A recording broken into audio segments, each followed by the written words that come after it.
Hello friends, welcome to our channel. तो friends जल्दी से आप जुड़ जाइए चैलेंज में। और आज का जो टॉपिक रहेगा वो रहेगा हिंदी। मोस्ट इम्पोर्टेंट क्वेश्चन होंगे जो कि 35 क्वेश्चन होंगे फ्रेंड्स। आपके कॉम्पिटिटिव एग्जाम्स में पहले के ये क्वेश्चन पूछे जा चुके हैं। तो चलिए, आपको 10 सेकेंड का टाइम दिया जाता है। देखते हैं कि आप कितना जो है करेक्ट करते हो। तो लेट्स स्टार्ट। तो चलिए फ्रेंड्स, फर्स्ट क्वेश्चन अभी आपके स्क्रीन पर आ रहा है। बताइए इसका क्या आंसर होगा। अगर आपने अभी तक वीडियो को लाइक नहीं किया है तो वीडियो को लाइक कर दीजिए और बहुत ही अच्छे आपको क्वेश्चन दिए जाएंगे। तो देख सकते हैं क्या है कि निम्नलिखित प्रश्न में से चार विकल्पों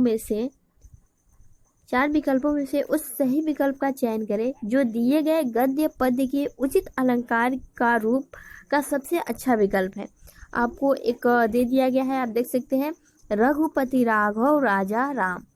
तो बताइए फ्रेंड्स, ये कौन सा अलंकार है? अनुप्रास अलंकार, यमक अलंकार, रूपक अलंकार या फिर उपमा अलंकार? कौन सा करेक्ट आंसर होगा? बताइए फ्रेंड्स, आपको 10 सेकंड का टाइम दिया गया है। तो देखो, रघुपति राघव राजा राम, आपको हर वर्ड में रा मिल रहा है, तो इसका आप सिंपली कह सकते हो ये आपका अनुप्रास अलंकार है। ठीक है, ऑप्शन नंबर ए बिल्कुल करेक्ट हो जाएगा। नेक्स्ट अभी आपके स्क्रीन पर क्वेश्चन है, क्वेश्चन नंबर 115। बताइए फ्रेंड्स, कौन सा करेक्ट आंसर होगा। निम्नलिखित प्रश्न में चार विकल्पों में से उस सही विकल्प का चयन करें जो रेखांकित शब्दों के सही अव्यय का भेद है। सीता के आगे रमा खड़ी है। बताइए फ्रेंड्स, आपको एक सेंटेंस, एक वाक्य दे दिया गया है और आपको अव्यय का भेद बताना है। और ये क्रिया विश्लेषण अव्यय है या फिर संबंध बोधक अव्यय या फिर समुच्चय बोधक या फिर विस्मयादि बोधक। तो कौन सा करेक्ट आंसर होगा?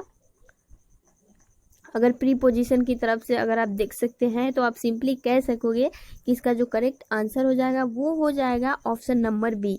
जी हाँ फ्रेंड्स, ये संबंध बोधक अव्यय है और इसका करेक्ट आंसर हो जाएगा बी। ठीक है, नेक्स्ट अभी आपके स्क्रीन पर क्वेश्चन नंबर 116। बताइए फ्रेंड्स, निम्नलिखित प्रश्न में चार विकल्पों में से उस सही विकल्प का चयन करें जो अशुद्ध वाक्य के शुद्ध रूप का सबसे अच्छा विकल्प है। घूमना सुबह अच्छा है, इसका शुद्ध रूप क्या होगा?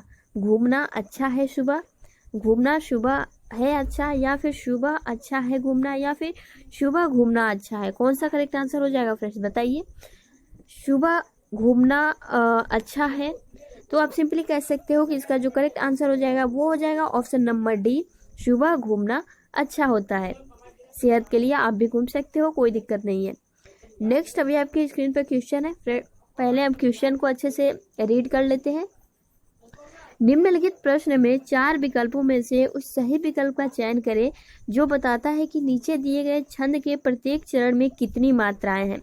आपको छंद दे दिया गया है और पूछा गया है कि प्रत्येक चरण में कितनी मात्राएं हैं। क्या है छंद? पहले आप ये देख लो। करते अभिषेक प्योद है बलहारी इस वेश की, ये मातृभूमि तू सत्य ही सगुण मरती सर्वेश की। तो अब इसमें आपको देखना है कि कितनी मात्राएं हैं। ठीक है, तो आप सिंपली आप अच्छे से काउंट कर सकते हैं। तो देखिए फ्रेंड्स, ये आपके सामने अभी ऑप्शन है। तो बताइए, आपके पास 10 सेकेंड का टाइम दिया गया है, कौन सा करेक्ट आंसर होगा? तो फ्रेंड्स आप सिंपली कह सकते हो कि 15 से 13 के क्रम से 28, यानी कि ऑप्शन नंबर जो ए है वो करेक्ट होगा। आप इसे अच्छे से काउंट कर लीजिएगा मात्राएं। ठीक है, आपको क्या लगता है? नेक्स्ट अभी हम देखते हैं क्वेश्चन नंबर 118। बताइए फ्रेंड्स जल्दी से। निम्नलिखित प्रश्न में चार विकल्पों में से उस विकल्प का चयन करें जो दिए गए मुहावरों का सही अर्थ विकल्प है। आपको एक मुहावरा दे दिया गया है, अंक भरना। अब इसका सही मतलब मुहावरे का क्या अर्थ होगा? रो पड़ना, गले लग जाना, बदल जाना या फिर मूर्ख बनाना। तो अंक यानी कि गले, तो आप सिंपली कह सकते हो कि अंक भरना यानी कि गले लगाना। इसका ऑप्शन नंबर बी करेक्ट हो जाएगा। नेक्स्ट अभी आपके स्क्रीन पर क्वेश्चन है, क्वेश्चन नंबर 119। बताइए फ्रेंड्स, निम्नलिखित प्रश्न में चार विकल्पों में से उस सही विकल्प का चयन करें जो बताता है कि संयोग और वियोग किस रस के रूप हैं। बताइए फ्रेंड्स, कौन सा करेक्ट आंसर होगा? वात्सल्य, भयानक, अद्भुत या फिर श्रृंगार।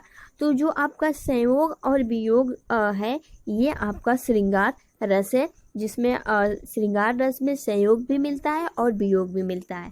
ठीक है, नेक्स्ट क्वेश्चन नंबर 120 बताइए, निम्नलिखित प्रश्न में 4 विकल्पों में से उस सही विकल्प का चयन करें जो निर्देशानुसार वाक्य परिवर्तन वाला सही विकल्प है। यहाँ आपको कर्म वाच्य में इसे परिवर्तित करना है, इस शब्द इस वाक्य को कि पिताजी पत्र पढ़ रहे हैं। ठीक है, अब आपको इसे कर्म वाच्य में जो है परिवर्तन करना है। तो क्या होगा, आप नीचे देख सकते हैं ऑप्शन, पत्र पिताजी द्वारा पढ़ा गया है, पिताजी ने पत्र पढ़ा, या फिर पिताजी से पत्र पढ़ा जा रहा है, या पिताजी पत्र पढ़ रहे। तो कर्मवाच्य में बोला है इसने, तो आप सिंपली देख सकते हो द्वारा, यानी कि पत्र पिताजी के द्वारा पढ़ा गया है, यानी कि ऑप्शन नंबर ए बिल्कुल करेक्ट हो जाएगा।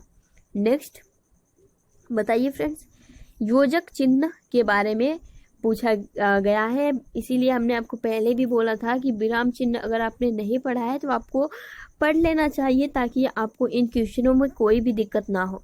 अब योजक चिन्ह आप सिंपली कह सकते हो, जैसे भाई बहन, माता पिता, है ना, रहन सहन, उसके बीच में जो आपका चिन्ह जो संबंध स्थापित करता है उसे हम योजक चिन्ह बोलते हैं। ठीक है, तो शिव जी और शिवेश भाई बहन है, तो ये जो आपका करेक्ट आंसर ए हो जाएगा, ये आप ये सब जो है गलत हो जाएगा। ठीक है, योजक चिन्ह यानी कि संबंध स्थापित करना। नेक्स्ट, निम्नलिखित प्रश्न में 4 विकल्पों में से दिए गए शब्द के सही समास वाला विकल्प पहचानिए। अब देखो फ्रेंड्स, समास वाला विकल्प सप्त सिंधु आपको दे दिया गया है। अब बताइए कौन सा करेक्ट आंसर होगा, 7 सिंधुओं का समूह, 7 सिंधुओं का समूह, 7 सिंधुओं का समूह, या फिर 7 नदियों का समूह। बताइए फ्रेंड्स जल्दी से कौन सा करेक्ट आंसर होगा। सप्त सिंधु। अगर आपने अभी तक वीडियो को लाइक नहीं किया है तो वीडियो को लाइक कर दीजिए, और जो भी आपके फ्रेंड्स हैं आप भी उनको इस चैलेंज में जोड़ सकते हैं कि उनका जो है कितना नंबर आता है, उनकी तैयारी कैसी है। तो देखो फ्रेंड्स, सप्त सिंधु का जो सही आंसर होगा कि 7 नदियों का समूह जो कि जम्मू कश्मीर में बहता है। ठीक है, तो इसका option number D correct answer हो जाएगा। नेक्स्ट, अभी आपके स्क्रीन पर है, निम्नलिखित प्रश्न में 4 विकल्प दिए गए हैं जिनमें से उस विकल्प का चयन करें जो दिए गए शब्द या फिर वाक्य शब्द का अच्छा एक शब्द विकल्प है। उपकार को मानने वाले को क्या बोलते हैं, एक शब्द में बताना है आपको। उपकार को मानने वाले को क्या बोलते हैं। जो उपकार को न मानने वाले होते हैं उसे हम कृतधन बोलते हैं, लेकिन जो मानने वाले होते हैं उसे हम कृतज्ञ बोलते हैं, यानी कि ऑप्शन नंबर ए जो है करेक्ट हो जाएगा। नेक्स्ट, क्वेश्चन नंबर 124 बताइए फ्रेंड्स, निम्नलिखित प्रश्न में 4 विकल्प दिए गए हैं जिनमें से एक शब्द दिए गए अनेकार्थी शब्द का एक अर्थ है, उस शब्द को चुने। कनक, आपने ये तो सुना ही होगा, कनक कनकते सौगनी मत का अधिकार, है ना, आपने ये तो सुना ही होगा। और फ्रेंड्स आपको पता भी होगा कनक मतलब एक होता है सोना और एक होता है धतूरा। ठीक है, तो देखो अभी आपके ऑप्शन में क्या दिख रहा है, तो यहाँ आपको सोना दिख रहा है, धतूरा तो कोई है नहीं, तो इसका जो करेक्ट आंसर हो जाएगा वो हो जाएगा ऑप्शन नंबर ए सोना। ठीक है, नेक्स्ट, क्वेश्चन नंबर 125 बताइए फ्रेंड्स, निम्नलिखित प्रश्न में 4 विकल्पों में से रेखांकित पद के उचित कारक को पहचानिए। बोतल में दूध है। अब रेखांकित चीज क्या है, तो में कौन सा है, संबोधन कारक, संबंध कारक, अधिकरण कारक, या फिर कर्म कारक। तो संबोधन कारक तो होगा नहीं, संबंध कारक भी नहीं होगा, कर्म कारक भी नहीं होगा, तो इसका जो करेक्ट आंसर हो जाएगा वो हो जाएगा अधिकरण कारक, ऑप्शन नंबर बी करेक्ट हो जाएगा। नेक्स्ट, बताइए फ्रेंड्स, निम्नलिखित प्रश्न में 4 विकल्पों में से क्रिया का सही रूप वाला विकल्प पहचानिए। जैसे आप देख सकते हैं दे दिया गया है, स्कूल बस 5 मिनट में डैश डैश डैश, आगे क्या भरा जाएगा। अब देखो फ्रेंड्स, आना यानी कि सामान्य भविष्यता काल, जो आगे का वर्ड आएगा वो सामान्य भविष्यता काल आएगा, यानी कि भविष्य काल। अब देखो फ्रेंड्स, भविष्य काल में क्या अगर हम बोले स्कूल बस 5 मिनट में आ गई, तो ये तो फिर हुआ नहीं ना, ये तो वर्तमान हो गया। फिर आप देख सकते हैं कि स्कूल बस 5 मिनट में आएगी, ये थोड़ा सही लग रहा है। अब देखो friend next, school bus 5 minute में आके गई, तो यहाँ तो ये तो बात कट ही हो जाता है, क्योंकि उसने पूछा है कि भविष्य काल, और आगे मतलब सिंपली आप कह सकते हो ऑप्शन नंबर बी जो है करेक्ट होगा, क्योंकि भविष्य काल जो है असामान्य भविष्य काल हो जाएगा, क्योंकि स्कूल बस 5 मिनट में आएगी जल्दी आएगी। नेक्स्ट क्वेश्चन अभी आपकी स्क्रीन पर, निम्नलिखित प्रश्न में वाक्य की संरचना के आधार पर उनके भेद बताइए फ्रेंड्स। रवि दीवार रंगने लगा है, तो ये क्या है? कृदंत, या फिर पूर्वकालिक क्रिया, या फिर नाम धातु, या फिर संयुक्त क्रिया? कौन सा करेक्ट आंसर हो जाएगा बताइए। तो देखिए फ्रेंड्स, इसका जो करेक्ट आंसर हो जाएगा वो हो जाएगा ऑप्शन नंबर डी, संयुक्त क्रिया। ठीक है, नेक्स्ट अभी आपके स्क्रीन पर क्वेश्चन है, 1 मिनट। Question number 128। अभी आप देख सकते हैं कि निम्नलिखित में से 4 विकल्पों में से उस विकल्प का चयन करें जो दिए गए शब्द का स्त्रीलिंग वाला विकल्प है। एक वर्ड दे दिया गया है हंस, तो इसका स्त्रीलिंग क्या होगा? हंसनी, हंसिनी, हंसी, या फिर हंसिया? तो बताइए फ्रेंड्स कौन सा करेक्ट आंसर होगा। आप सिंपली कह सकते हो कि इसका करेक्ट आंसर हो जाएगा ऑप्शन नंबर ए, यानी कि हंसिनी। ठीक है, नेक्स्ट क्वेश्चन अभी आप देख सकते हैं कि निम्नलिखित प्रश्न में 4 विकल्पों में दिए गए शब्द का सही पुल्लिंग रूप वाला विकल्प चुनिए। कुम्हार आपको दे दिया गया है और बोला गया है कि पुल्लिंग रूप वाला। ठीक है, तो देखो फ्रेंड्स, यहाँ तो ऑलरेडी यहाँ इसे स्त्रीलिंग वाला पूछना चाहिए था, है ना, क्योंकि ये तो पहले से ही पुल्लिंग है। तो अगर हम ये बात करें तो देखो, इसका जो अगर स्त्रीलिंग की बात करें तो इसका ऑप्शन नंबर बी जो है बिल्कुल करेक्ट हो जाएगा, कुम्हारिन। ठीक है, नेक्स्ट नीचे दिए गए शब्द का सही बहुवचन वाला विकल्प पहचानिए। चूटिया दे दिया गया है और पूछा गया है कि इसका बहुवचन क्या होगा। चूटिया, चूटियो, या फिर चूटियो, या फिर चटियाइए? तो कौन सा करेक्ट आंसर होगा? तो फ्रेंड्स आप सिंपली कह सकते हो जो चूटिया है उसका बहुवचन होता है चूटिया, यानी कि ऑप्शन नंबर ए करेक्ट हो जाएगा। नेक्स्ट क्वेश्चन क्या है अभी आप देख सकते हैं, निम्नलिखित प्रश्न में 4 विकल्पों में से उस विकल्प को चुनिए जो सही पूर्ण रूपेण वर्ण विच्छेद वाला है।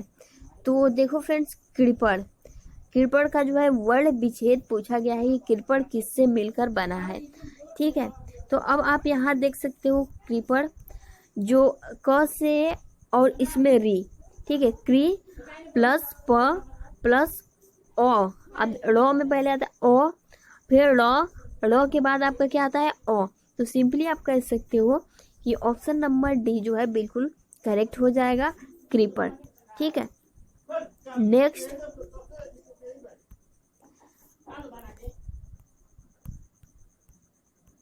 नेक्स्ट अभी आपकी स्क्रीन पर क्वेश्चन है कि निम्न 4 विकल्पों में से शुद्ध वर्तनी वाला शब्द पहचानिए।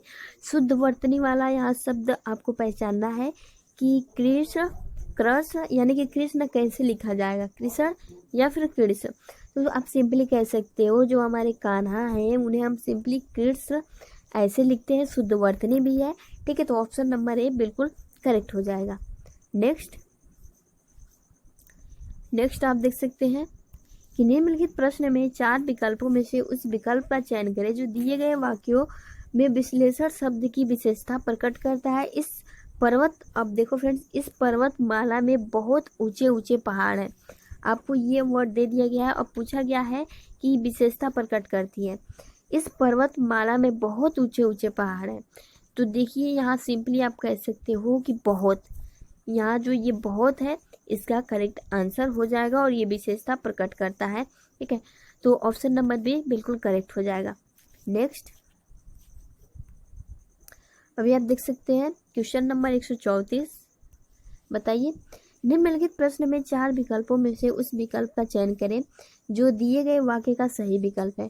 सर्वनाम का शाब्दिक अर्थ क्या है? यानी कि जो आपका प्रोनाउन है उसमें अगर आप प्रोनाउंस का डेफिनेशन जानते होंगे तो आप सिंपली कह सकते हो कि सबका नाम आता है, यानी कि ऑप्शन नंबर ए जो है बिल्कुल करेक्ट हो जाएगा। और जो आपका नाउन होता है उसमें ओनली नेम, अपना नेम, मतलब जो भी जितने भी नेम होते हैं वो आते हैं, लेकिन जो आपका सर्वनाम है उसमें सबका नाम आ जाता है। ठीक है, सजीव निर्जीव जो भी है। नेक्स्ट, इनमें से कौन सी गजानन माधव मुक्ति बोध जी द्वारा रचित रचना है? बताइए फ्रेंड्स। नहीं है, इसमें पूछा गया है नहीं है। यहाँ बहुत सारे कैंडिडेट कंफ्यूज हो जाते हैं। यहाँ तक तो पढ़ लेते हैं कि इसमें से कौन सी गजानन माधव मुक्ति बोध जी द्वारा रचित रचना है, लेकिन यहाँ देखो नहीं है बोला गया है। तो आप ये जानते होंगे कि माधव जी द्वारा जो रचित रचना है, चांद का मुख टेढ़ा, भूरी भूरी खाक धूल, नए साहित्यकार का सुंदर शास्त्र, जो अंधा युग है, ये नहीं है, क्योंकि ये जो है ये धर्मवीर भारती द्वारा लिखा गया है। तो इसका जो करेक्ट आंसर हो जाएगा वो हो जाएगा ऑप्शन नंबर ए। नेक्स्ट, निम्नलिखित प्रश्न में 4 विकल्पों में से उस सही विकल्प का चयन करें जो बताता है कि पृथ्वीराज रासो किस लेखक की रचना है। मोस्ट इम्पोर्टेंट क्वेश्चन और बहुत ही प्रसिद्ध है। पृथ्वीराज रासो जो है चंदबरदाई, ठीक है, इसका करेक्ट आंसर हो जाएगा ऑप्शन नंबर ए, ठीक है, जो कि राजस्थान से रिलेटेड है, आपको पता होना चाहिए। नेक्स्ट आपका क्वेश्चन है क्वेश्चन नंबर 137। निम्नलिखित प्रश्न में 4 विकल्पों में से उस सही विकल्प का चयन करें जो बताता है कि सत्यार्थ प्रकाश उपन्यास के लेखक का क्या नाम है। सत्यार्थ प्रकाश जो उपन्यास है इसके लेखक कौन है? तो फ्रेंड्स बताइए, सिंपली आप बता सकते हो, ये बहुत ही इजी है और बहुत ही प्रसिद्ध भी है। तो बताइए कौन सा करेक्ट आंसर होगा। तो देखिए इसका करेक्ट आंसर हो जाएगा option number A, Dayanand Saraswati ji ने सत्यार्थ प्रकाश उपन्यास के लेखक हैं, ठीक है, ऑप्शन नंबर ए बिल्कुल करेक्ट हो जाएगा। नेक्स्ट, हिंदी साहित्य अकादमी की ओर से हर वर्ष शलाका सम्मान पुरस्कार किस क्षेत्र को दिया जाता है? भाषा, संस्कृति, खेलकूद, तकनीकी या फिर हिंदी को नई दिशा प्रदान करने के लिए? तो आप सिंपली कह सकते हो कि शलाका सम्मान पुरस्कार किस क्षेत्र में दिया जाता है? तो हिंदी को नई दिशा प्रदान करने के लिए, ऑप्शन नंबर डी बिल्कुल करेक्ट हो जाएगा। नेक्स्ट, अभी आप देख सकते हैं फ्रेंड, नेक्स्ट जो है वो आपका एक गद्यांश मिलेगा जो कि अभी आप स्क्रीन पर देख सकते हैं। आप चाहें तो वीडियो को पॉज करके इसे पढ़ भी सकते हैं, कोई दिक्कत नहीं है। अब इसी में से आपको कुछ क्वेश्चन देखने को मिलेंगे। और क्वेश्चन क्या है फ्रेंड्स, आप यहाँ देख सकते हैं। सबसे पहले तो यही कि सामाजिक आर्थिक बदलावों ने किस तरह वाहनों को प्रभावित किया है।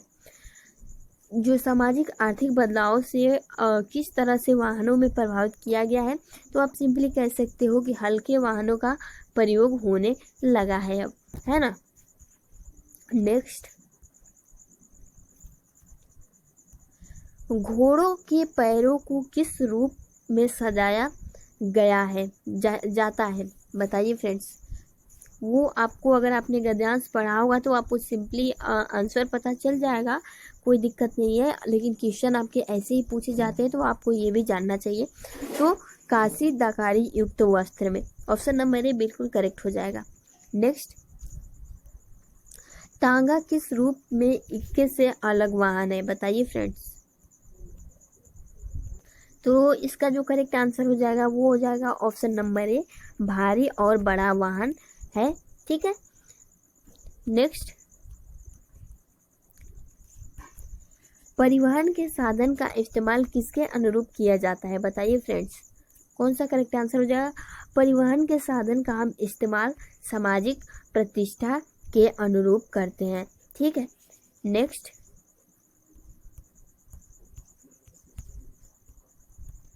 या फिर यहाँ मूलभूत आवश्यकताएं भी हो सकती है, आवश्यकता पड़ने पर हम परिवहन जो साधन है वो इस्तेमाल कर सकते हैं, ठीक है। तो अगर आपने गद्यांश पढ़ा होगा तो हमें उसके हिसाब से चलना होता है, यहाँ अपनी तरफ से हम टिक नहीं लगा सकते हैं, है ना। नेक्स्ट, अभी टांगे और तपली, उसमें 3 प्रकार दिया गया है और उसका नाम भी दिया गया है, तो ऑप्शन नंबर सी बिल्कुल करेक्ट हो जाएगा। नेक्स्ट, निम्नलिखित प्रश्न में 4 विकल्पों में से उस विकल्प का चयन करिए जो दिए गए शब्द का सही समान अर्थ है। दुविधा, दुविधा एक वर्ड दे दिया गया है और पूछा गया है कि इसके समान अर्थ वाला अगर आपको कोई शब्द दिख रहा है तो कौन सा सही होगा? धर्म संकट, यथातथ या फिर वितरित या फिर होना। तो दुविधा में जब होता है आदमी तो वो धर्म संकट के समान ही होता है। तो इसका करेक्ट आंसर हो जाएगा ऑप्शन नंबर ए। अगर आपने महाभारत देखा होगा तो धर्म संकट के बारे में कि धर्म संकट क्या होता है बहुत ही अच्छे से आप समझ जाएंगे। नेक्स्ट, निम्नलिखित प्रश्न में 4 विकल्पों में से उस विकल्प का चयन करें जो दिए गए शब्द का सही समान अर्थ वाला शब्द है। बताइए फ्रेंड्स, पत्थर का कौन सा सही अर्थ है? पसाड़, गिरी, नौचर या फिर निर्भय। तो हमने पूरा पसाड़ काल पढ़ा था, जो कि पत्थरों का काल उसे बोला जाता था और पत्थर को पसाड़ बोलते हैं। ऑप्शन नंबर ए बिल्कुल करेक्ट हो जाएगा। नेक्स्ट, क्वेश्चन नंबर 146 बताइए फ्रेंड्स, निम्नलिखित प्रश्न में से 4 विकल्पों में से उस विकल्प का चयन करें जो उपसर्ग से बना शब्द नहीं है। तो कौन सा उपसर्ग से नहीं बना है? दिखावा। ऑप्शन नंबर डी जो है बिल्कुल करेक्ट आंसर हो जाएगा। दिखावा जो है ये उपसर्ग से नहीं बना है। नेक्स्ट, निम्नलिखित प्रश्न में 4 विकल्पों में से उस विकल्प का चयन करें जो प्रत्यय से बना है। तो फ्रेंड्स देखो, जादूगर, गर इसमें आ रहा है, यानी कि ये प्रत्यय से बना है। इसका करेक्ट आंसर हो जाएगा ऑप्शन नंबर सी। नेक्स्ट, बताइए फ्रेंड्स, निम्नलिखित प्रश्न में 4 विकल्पों में से दिए गए शब्द के विपरीत अर्थ वाला विकल्प चुनिए। स्वार्थ, स्वार्थ के विपरीत आपको वर्ड चुनना है, तो आप सिंपली कह सकते हो परमार्थ, निस्वार्थ, विषाद या फिर वरिष्ठ। कौन सा करेक्ट आंसर होगा बताइए। तो देखिए फ्रेंड्स, इसका जो करेक्ट आंसर होगा वो होगा ऑप्शन नंबर बी। स्वार्थ का विपरीत हो जाता है निस्वार्थ। नेक्स्ट, निम्नलिखित प्रश्न में 4 विकल्प दिए गए हैं जिनमें से उस विकल्प का चयन करें जो दिए गए पद सबसे उचित समासिक युग्म पद है। आचार, खाने की वस्तु, विचार या फिर चाल चलन या फिर अनादर। तो फ्रेंड्स देखो, ये आचार जो आप खाते हो घर, ये वाला आचार नहीं है। यहाँ दिया गया है उचित समासिक युग्म पद, यानी कि आचार विचार, इसकी चाल चलन क्या है, ठीक है। तो इसका जो करेक्ट आंसर हो जाएगा वो हो जाएगा option number C. Next and last question, निम्नलिखित प्रश्न में 4 विकल्पों में से उस विकल्प का चयन करें जो सही संधि विच्छेद वाला विकल्प है। अत्याधिक आपको दे दिया गया है। अब बताइए फ्रेंड्स, इसका सही संधि विच्छेद क्या होगा। फ्रेंड्स, अगर आपने अभी तक वीडियो को लाइक नहीं किया है तो वीडियो को लाइक कर दीजिए और जो भी आपके फ्रेंड्स हैं उनको भी जरूर शेयर करिए, ताकि कल से वो भी इस चैनल से जुड़ सके, इसमें हिस्सा ले सके। तो बताइए फ्रेंड्स, कौन सा करेक्ट आंसर हो जाएगा। अत्याधिक, तो अति प्लस अधिक मिल के दोनों हो जाता है अत्याधिक, यानी कि ऑप्शन नंबर बी जो है बिल्कुल करेक्ट होगा। तो फ्रेंड्स, ये थे कुछ इम्पोर्टेंट क्वेश्चन जो कि आपके एग्जाम्स के लिए बहुत ही हेल्पफुल होने वाले हैं, क्योंकि इसी के बेस पे आपके क्वेश्चन पूछे जाते हैं, ना कि इससे बाहर कुछ भी नहीं आएगा। और हिंदी ऐसे ही सिंपल आता है, ठीक है। अब इससे आपको डीपली जाने की ज़रूरत नहीं है। तो बस फ्रेंड्स, आज के लिए इतना ही। आई होप कि आपको ये टेस्ट अच्छा लगा होगा, ये वीडियो अच्छा लगा होगा। अच्छा लगा है तो वीडियो को लाइक कर दीजिए, शेयर कर दीजिए। मिलते हैं नेक्स्ट वीडियो में, तब तक के लिए आप अपना ख्याल रखिए। Thanks for watching, good night, take care, bye bye.